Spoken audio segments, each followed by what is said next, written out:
Толағай балабақшасы. Айдарова Көркем Жүнісханқызы, жас маман. Көркем 1990 жылы 7 мамырда оңтүстік Қазақстан облысы Арыс қаласында дүниеге келді. Білімі жоғары, мамандығы педагог-психолог. Көркемнің өмір жолы жайлы қысқаша ақпарат. Мектеп жылдары. Көркем 1996 жылы оңтүстік Қазақстан облысы Арыс қаласы Арыс орта мектебіне алғаш рет 1-ші сыныпқа барады. Сол сәттен бастап асқан белсенділігімен көзге түскен оқушы білім және өнер сайыстарында топ жарып, 2007 жылы мектепті де үздікке аяқтайды. Әрмен қарай Мұхтар Әуезов атындағы оңтүстік Қазақстан мемлекеттік университетіне оқуға түседі.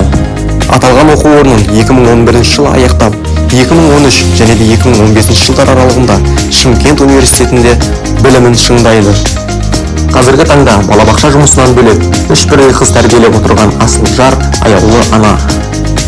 Өмірлік ұстанымы: ақыл қайрат жүректі бірдей ұста, сонда толық боларсың елден бөлек.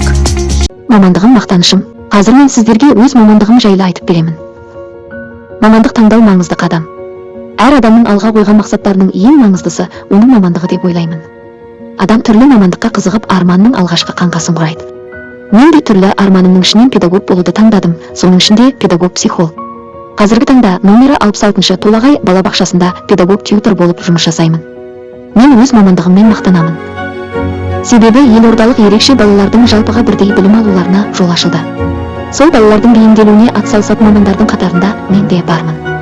Мен аутизм спектріне, Даун дертіне шалдыққан, дамуында аздап кемшілігі бар балалармен айналысамын. Жалпы айтқанда балалардың көмекшісімін. Басты міндетім осы балаларды қоғамға бейімдеу.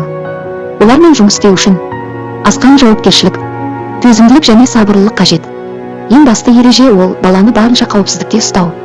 Еліміздегі балабақшаларда 20 мыңнан астам ерекше білім беру қажеттіліктері бар балалар тәрбиеленуде. Әр бала қоғамның бір мүшесі. Барлық баланың физикалық, психикалық, рухани, адамгершілік және әлеуметтік даму үшін қажетті өмір сүру деңгейіне құқығы бар.